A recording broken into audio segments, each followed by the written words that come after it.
بسم الله الرحمن الرحيم إن الحمد لله نحمده ونستعينه ونستغفره ونعوذ بالله من شرور أنفسنا ومن سيئات أعمالنا من يهده الله فلا مضل له ومن يضلل فلا هادي له وأشهد أن لا إله إلا الله وحده لا شريك له وأشهد أن محمدا عبده ورسوله فقد قال الله تعالى في القرآن الكريم أعوذ بالله من الشيطان الرجيم خلقكم من نفس واحدة ثم جعل منها زوجها وأنزل لكم من الأنعام 8 أزواج يخلقكم في بطون أمهاتكم خلقا من بعد خلق في ظلمات 3 ذلكم الله ربكم لا إله إلا هو فأنا تصرفون صدق الله العظيم. கண்ணியமான என் அருமை சகோதரர்களே, இன்றைய குத்துபாவினுடைய தமிழாக்கத்தை இந்த நேரத்திலே நாம் பார்க்க இருக்கிறோம். கண்ணியமானவர்களே, இஸ்லாமிய ஒரு பலமான சமூகத்தை உருவாக்க வேண்டும் என்றால் சீரிய சிறந்த ஒரு குடும்பத்தை முதலில் உருவாக்க வேண்டும். குடும்பம் சீரான சிறப்பான முறையில் அல் குர்ஆன் ஹதீஸின் அடிப்படையில் உருவாகுமாக இருந்தால் அது மிகப்பெரிய பலமான ஒரு சமூகத்தை உருவாக்குவதற்கான முதற்படியாக இஸ்லாம் நமக்கு சொல்கிறது. பலமான சமூகம் என்பது ஆயுதங்களை கொண்டு தீர்மானிக்கப்படுகின்ற ஒன்று அல்ல. பலமான ஈமான், பலமான உறுதியான உள்ளத்தை, இஸ்லாமிய வழிகாட்டலை அடிப்படையாக கொண்ட ஒரு சமூகம்தான் பலமான சமூகம் என்று இஸ்லாம் நமக்கு சொல்கிறது. கண்ணியமானவர்களே, இன்றைய குத்துபாவினுடைய சாராம்சம் என்னவென்றால் திருமணத்தினுடைய அவசியம், முக்கியத்துவம், திருமணம் எவ்வளவு தூரம் அவசியமானது என்பதை பற்றியும், திருமணத்தை தூரப்படுத்துவது அல்லது திருமணத்தை தவிர்ப்பதென்பது ஒவ்வொரு தனி மனிதனுக்கும் ஒட்டுமொத்த சமூகத்துக்கும் எப்படியான பாதிப்பை உண்டு பண்ணுகின்றது என்பதை பற்றிய ஒரு சிறந்த குத்துபாவை நாம் இன்று செவிமடுத்தோம். அதனுடைய மொழியாக்கத்தை இப்போது நாம் பார்க்க இருக்கிறோம். அன்புக்குரியவர்களே, நபிகளாருடைய வழிகாட்டலில் வாழ்ந்து கொண்டிருக்கிற ஒரு உன்னதமான சமூகம். நபி அவர்கள் திருமணத்தை பற்றி எப்படி விவரித்திருக்கிறார்கள், அதை எவ்வாறு ஊக்குவித்திருக்கிறார்கள், அதனுடைய இம்மை மறுமை நன்மைகள் பலாபலன்கள் என்ன என்பதை நாம் சுருக்கமாக பார்க்க இருக்கிறோம். அன்புக்குரியவர்களே, இன்று சமூகத்திலே, குறிப்பாக இஸ்லாமிய சமூகத்தில் இருக்கின்ற மிகப்பெரிய ஒரு பின்னடைவு அல்லது குறைபாடு என்னென்றால் திருமணத்தை தாமதப்படுத்துவது. அது ஆண்களாக இருக்கலாம், பெண்களாக இருக்கலாம். அது ஒவ்வொரு நாட்டிற்கும் ஒவ்வொரு சமூகத்துக்கும் அந்த திருமணத்தை தாமதப்படுத்துவதனுடைய காரணங்கள், எதற்காக நாம் திருமணத்தை பிற்போடுகிறோம், தாமதிக்கிறோம் என்பது ஒவ்வொரு சமூகத்தை பொறுத்து மாறுபடுகின்றன. கண்ணியமானவர்களே, சிலர் நினைக்கிறார்கள் திருமணத்தின் மூலமாக, அதாவது குறிப்பாக ஆண்கள் நினைக்கிறார்கள் திருமணத்தின் மூலமாக நம்முடைய சுதந்திரம் பறிக்கப்படுகின்றன. பல பொறுப்புகள், குடும்பம், மனைவி, பிள்ளைகள் என்று பொறுப்புகளை நாம் நம்மீது ஏற்றிக்கொள்கிறோம், சுமைகளை நம்மீது நாம் போட்டுக்கொள்கிறோம் என்கிற ஒரு தவறான சிந்தனையை ஒவ்வொருவரும் நாமே நமக்குள் ஏற்படுத்திக் கொள்கிறோம். அதே நேரம் இப்படியான தவறான சிந்தனைகள் இருக்கின்ற ஒரு சிலரோடு நம்முடைய அந்த தொடர்புகள் அமைகிற போது நம்மிடத்திலும் அந்த தவறான மோசமான ஒரு சிந்தனை வந்து விடுகிறது என்பதை நாம் புரிந்து கொள்ள வேண்டும். இன்று பல லட்சக்கணக்கானவர்கள், அதாவது அர்த்தமற்ற காரணங்களை சொல்லி திருமணத்தை தாமதப்படுத்துவதை நாம் பார்க்கிறோம். ஒரு காலத்திலே 20 வயதை ஒரு வாலிபன் அடைந்து விட்டால் குடும்பத்திலே அந்த இளைஞனுக்காக திருமணம் பேசுவதற்கு பெற்றோர்கள் ஆயத்தப்பட்டு விடுவார்கள். தன்னுடைய பிள்ளைக்கு திருமணம் பேசிவிட வேண்டும், தன்னுடைய பிள்ளையை திருமணம் முடித்து கொடுக்க வேண்டும் என்று பெற்றோர்கள் ஆயத்தப்படுவார்கள். ஆனால் இன்று 20 வயது என்பது சமூகம் எப்படி பார்க்கிறது? 20 வயது என்பது ஒரு சிறு பிள்ளைத்தனமான வயது, சின்ன வயது என்று நாம் பார்க்கிறோம். 30 வயதை அடைந்து விட்டால் அவருக்குரிய திருமண வயது வந்து விடுகிறது என்று நாம் பார்க்கிறோம். அன்புக்குரியவர்களே, ஒரு காலத்திலே சிறிய வயது என்பது பருவ வயதை அடைந்து விட்டால், ஒரு ஆண் அல்லது பெண் பருவ வயதை அடைந்து விட்டால் திருமண வயது ஆரம்பித்து விடுகிறது. இன்று பல காரணங்களை சொல்லி திருமணத்தை நாம் தாமதப்படுத்துகிறோம். அதே நேரம் இன்று நாம் வாழ்ந்து கொண்டிருக்கிற இந்த சூழல் என்பது ஃபித்னாக்கள் நிறைந்த, ஃபித்னாக்கள் மலிந்து காணப்படுகின்ற ஒரு சூழலாக இருக்கிறது. நாம் சிறு பிள்ளைகள் என்று நினைக்கிறோம். 20 வயது என்பது அது சின்ன பிள்ளை, அதாவது சின்ன வயசு.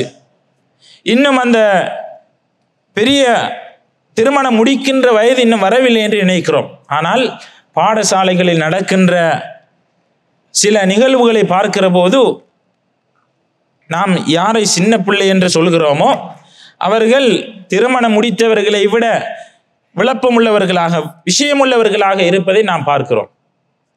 இன்று பாடசாலைகள், குறிப்பாக ஆண் பெண் கலப்பு இருக்கின்ற பாடசாலைகளில் நடக்கின்ற பல விபரீதமான நிகழ்வுகளை நாம் நாளாந்தம் செவிமடுத்து வருகிறோம். அதே போன்று கண்ணியமானவர்களே, பெண்களை பொறுத்தவரையில் ஒரு காலத்திலே, அதாவது ரசூலுல்லாஹ்வுடைய வழிகாட்டல் என்பது பெண் ஆணாக இருந்தாலும் பெண்ணாக இருந்தாலும் பருவ வயதை அடைந்து விட்டால் அவர்களுக்கு திருமணம் முடித்து கொடுக்க வேண்டும்.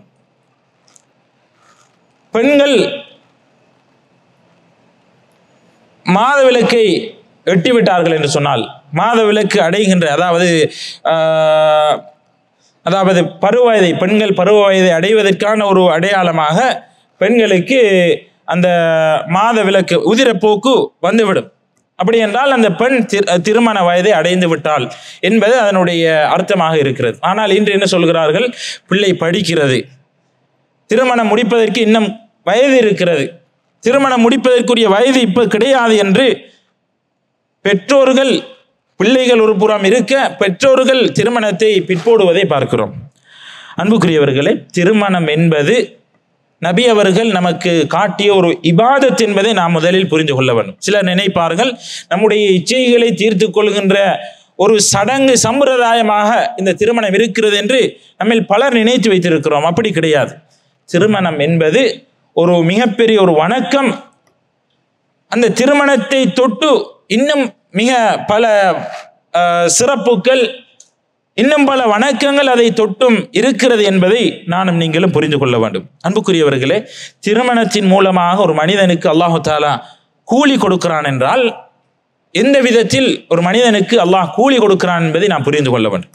முதலாவது, தன்னுடைய பத்தினித்தன்மையை பாதுகாப்பதற்காக ஒரு மனிதன் என்ன செய்கிறான்? தான் தவறில் வீழ்ந்து விடக்கூடாது, தான் பாவத்தில் சென்று விடக்கூடாது என்பதற்காக திருமணத்தை ஒரு மனிதன் தெரிவு செய்கிறான் என்றால் அல்லாஹ் அவனுடைய நியத்துக்கு கூலி கொடுக்கிறான். தன்னுடைய ஆசைகளை, இச்சைகளை இஸ்லாம் அனுமதித்த முறையில் நான் அடைந்து கொள்ள வேண்டும் என்று ஒரு மனிதன் நினைக்கிறான் என்றால் அல்லாஹ் அதற்கும் கூலி கொடுக்கிறான். அது மட்டுமல்ல, திருமணம் முடிப்பது என்பது கணவன் மனைவி இருந்து விட்டால் திருமணம் முடிந்துவிடும். அதற்கு அடுத்த கட்டமாக ஒரு ஆண் தன்னுடைய மனைவியோடு வைத்துக் கொள்கிற உறவு, திருமண உறவு, அந்த உறவு, ஒரு மனிதன் தன்னுடைய மனைவியோடு உடல் உறவில் ஈடுபடுகிறான் என்றால் அதற்கும் அல்லாஹு தஆலா கூலி கொடுக்கிறான். சுப்ஹானல்லாஹ்.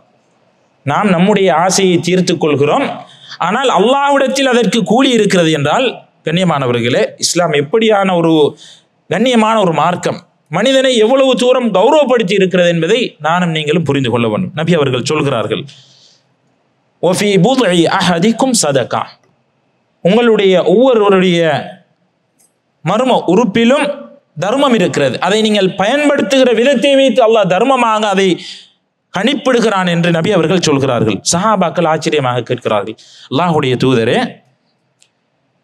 எங்களில் ஒருவர் தன்னுடைய இச்சையை தீர்த்து கொள்வதற்காக வேண்டி தன்னுடைய அந்த மர்ம உறுப்பை பயன்படுத்துகிறாரு, இதற்கு கூடவா கூலி இருக்கிறது என்று சஹாபாக்கள் ஆச்சரியமாக கேட்கிறார்கள். நாங்களும் அப்படித்தான் நினைப்போம்.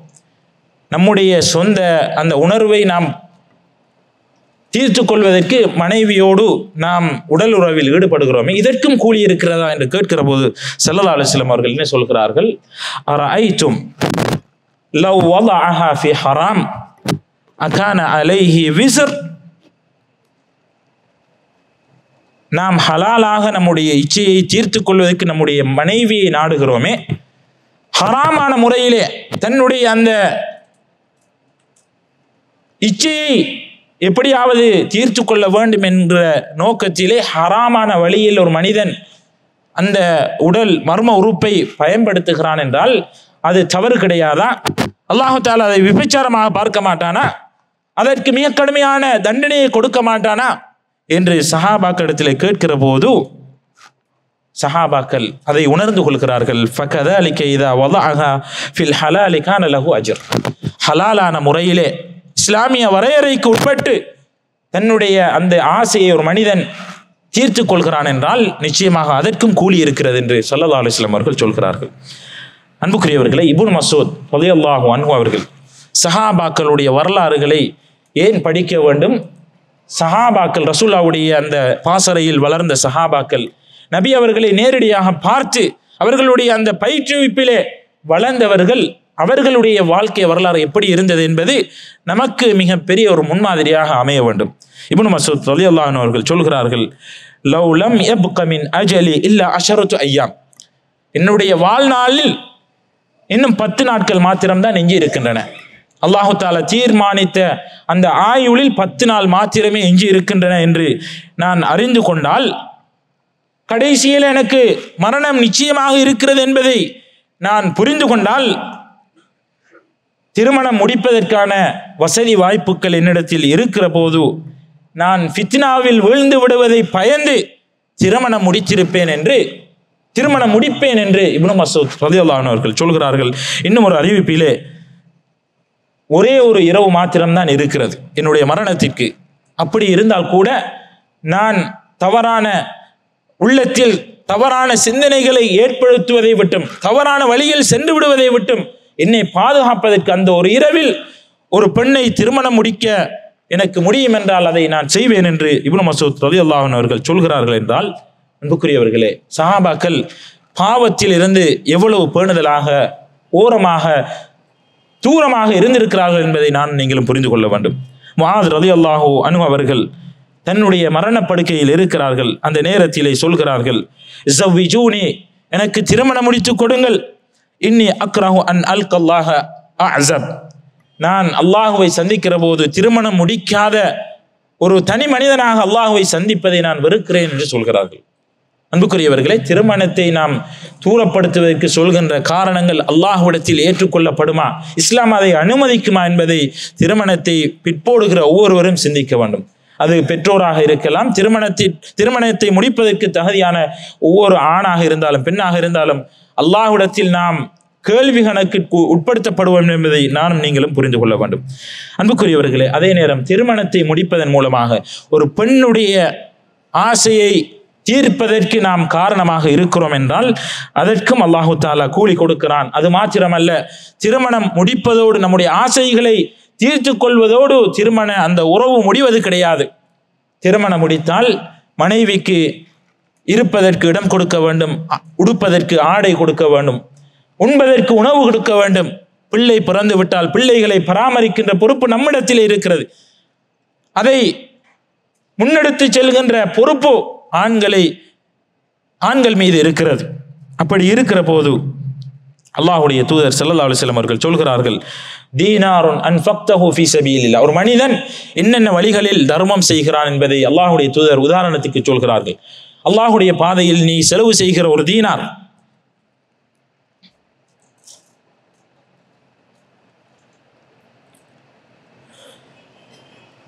வதீனாருன் அன்ஃபக்தஹு ஃபீ ரகபா, ஒரு அடிமையை விடுதலை செய்வதற்காக நீ கொடுக்கின்ற ஒரு தர்மம், ஒரு ஏழைக்கு நீ கொடுக்கின்ற ஒரு தர்மம், உன்னுடைய குடும்பத்திற்காக நீ செலவு செய்கிற அந்த செலவு என்று மனிதன் தர்மம் செய்கிற வழிகளை சொல்லிவிட்டு ஸல்லல்லாஹு அலைஹி வஸல்லம் அவர்கள் சொல்கிறார்கள்,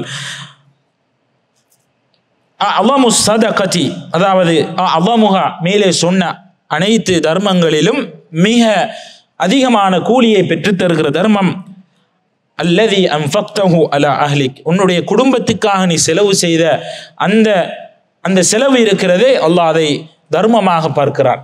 அதுதான் மிகப்பெரிய தர்மம் என்று அல்லாஹ்வுடைய தூதர் ஸல்லல்லாஹு அலைஹி வஸல்லம் அவர்கள் சொல்கிறார்கள். அன்புக்குரியவர்களை, திருமணம் முடித்திருக்கிறோம், அல்லாஹ்வுக்காக நம்முடைய ஆசையை கட்டுப்படுத்தி தவறில் விழுந்து விடக்கூடாது என்கிற நல்ல நோக்கத்தில் ஒரு மனிதன் திருமணம் முடிக்கிறான் என்றால், அவன் திருமணம் முடித்த நிமிடத்திலிருந்து மரணம் வரைக்கும் தர்மம் செய்த கூலியை அல்லாஹ் அவனுக்கு பதிவு செய்து கொண்டே இருக்கிறான்.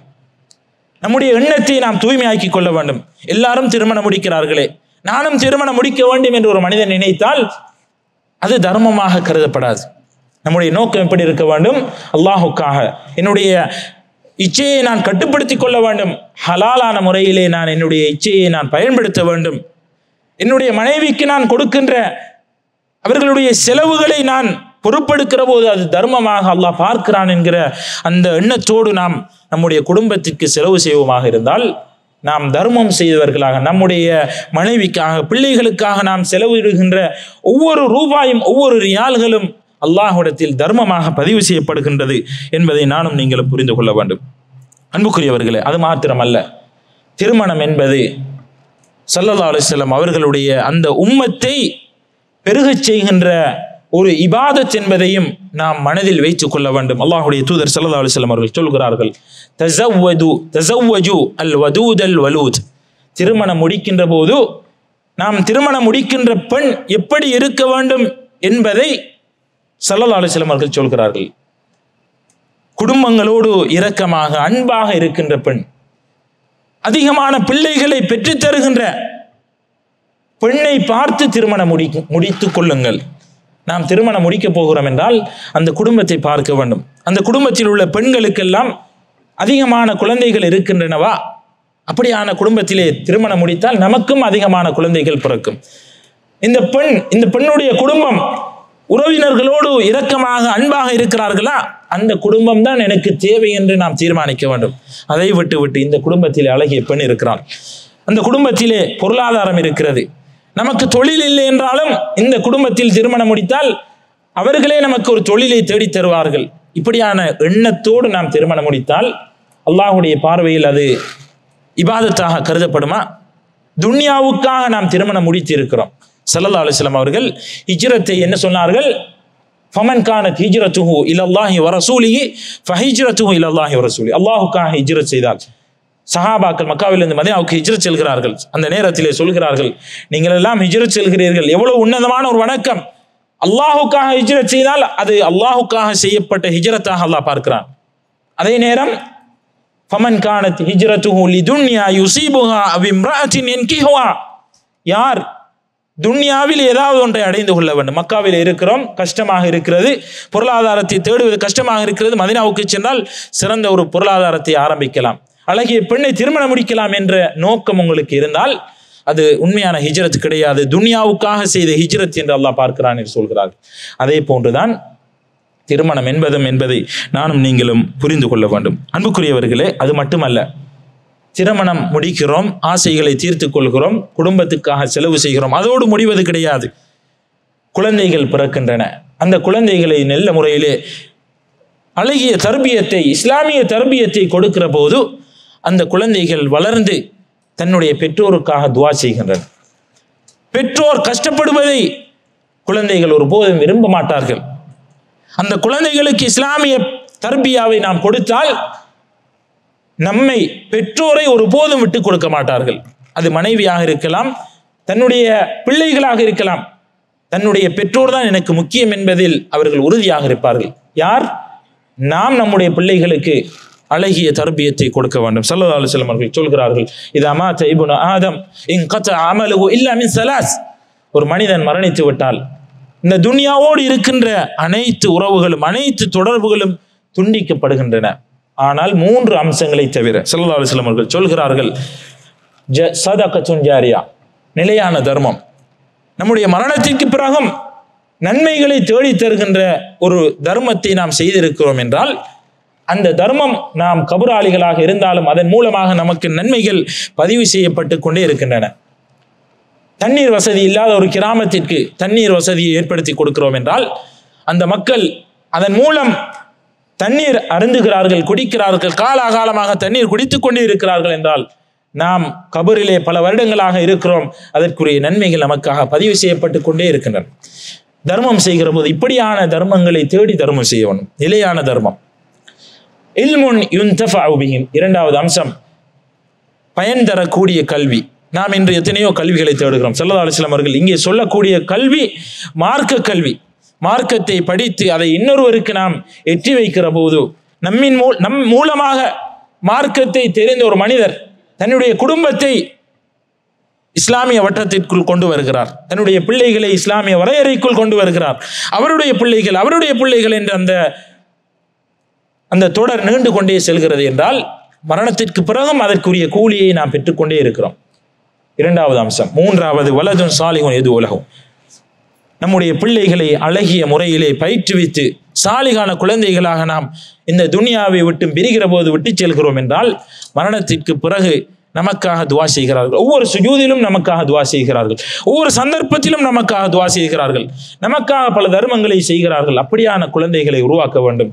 இந்த மூன்றும் தான் கபரிலே நமக்காக நன்மைகளை தேடித்தரக்கூடிய அம்சம் என்று ஸல்லல்லாஹு அலைஹி வஸல்லம் அவர்கள் சொல்கிறார்கள்.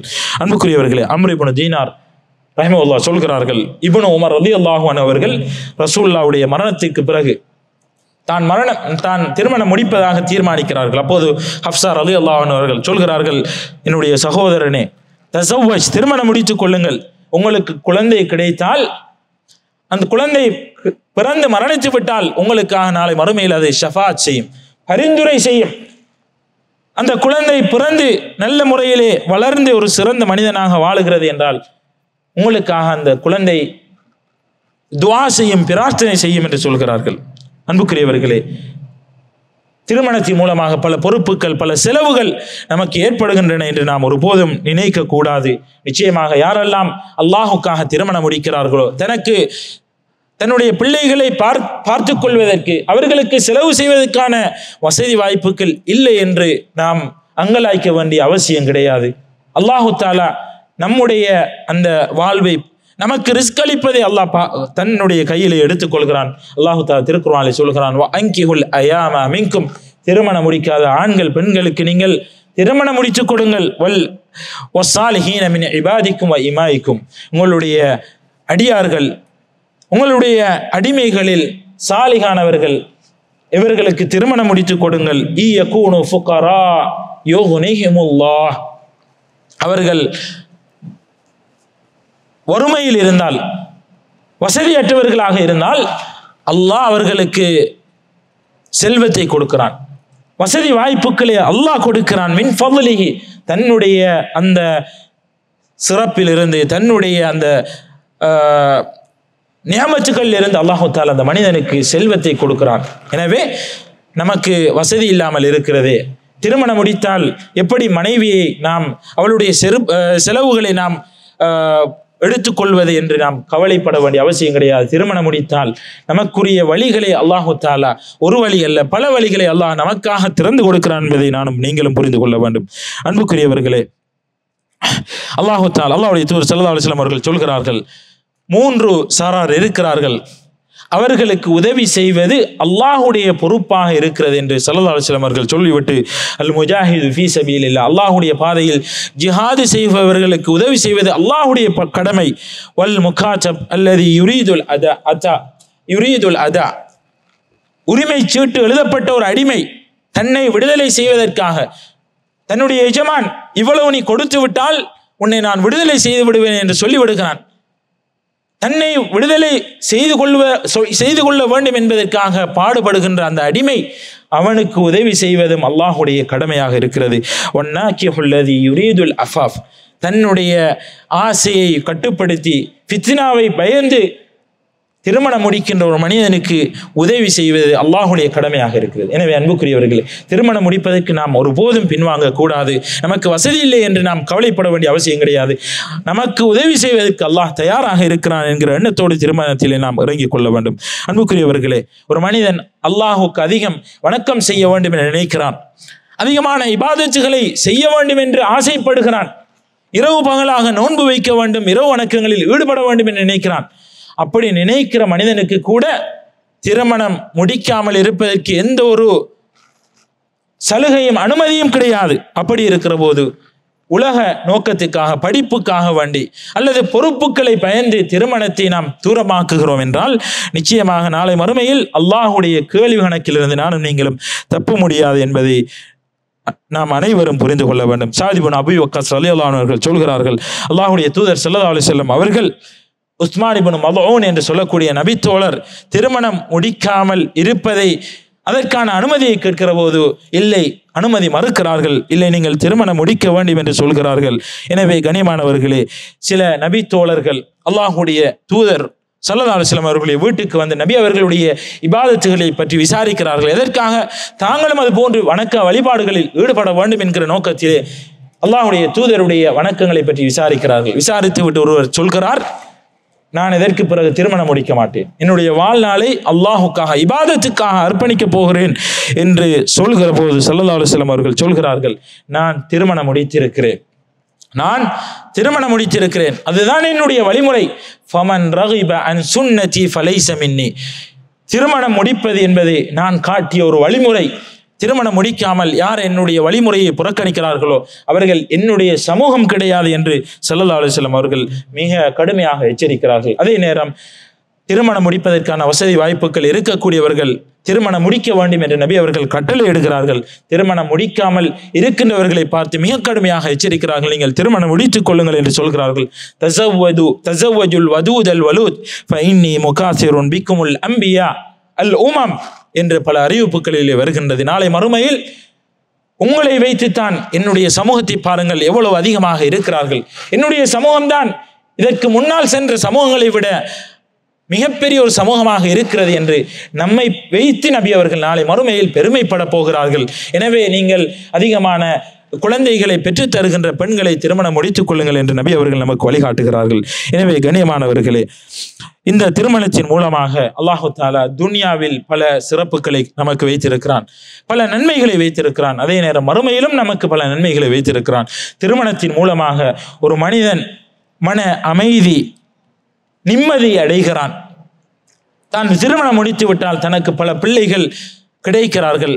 வயோதிபத்தை அடைகிற போது அந்த பிள்ளைகள் தனக்கு உதவி செய்யக்கூடியவர்களாக மாறுகிறார்கள் என்றால் இது திருமணத்தின் மூலமாக இந்த உலகத்தில் ஒரு மனிதன் அடைந்து கொள்கிற பாக்கியம் என்பதை புரிந்து கொள்ள வேண்டும். இன்று திருமணம் முடிக்காத எத்தனையோ பேர் தனிமரமாக தன்னுடைய மரணத்தின் போது தனக்காக தொழுகை நடாத்துவதற்கு யாரும் இல்லாமல், தன்னுடைய ஜனாசா தொழுகையில் பங்கெடுப்பதற்கென்று குடும்பத்தவர்கள் விரல் விட்டு எண்ணக்கூடிய ஒரு சிலரை தவிர 4 அயலவர்கள் என்று ஒரு குறிப்பிட்ட எண்ணிக்கையிலானவர்கள் மாத்திரமே தன்னுடைய அந்த ஜனாசா தொழுகையில் பங்கெடுக்கக்கூடிய ஒரு துர்ப்பாக்கிய நிலை ஏற்படுமாக இருந்தால் இந்த உலகத்திலும் நமக்கு கை சேதம், மறுமையிலும் கை சேதம் என்பதை நானும் நீங்களும் புரிந்து கொள்ள வேண்டும். அதே போன்று அன்புக்குரியவர்களே, பெற்றோர் விடயத்திலே நபி அவர்கள் சொல்கிறார்கள், பெற்றோர்கள் பிள்ளைகளுக்கு, தன்னுடைய ஆண் பெண் பிள்ளைகளுக்கு திருமணம் முடித்து கொடுக்கின்ற பொறுப்பு அவர்களுக்கு இருக்கிறது என்று அல்லாஹ்வுடைய தூதர் ஸல்லல்லாஹு அலைஹி வஸல்லம் அவர்கள் நமக்கு வழிகாட்டுகிறார்கள்.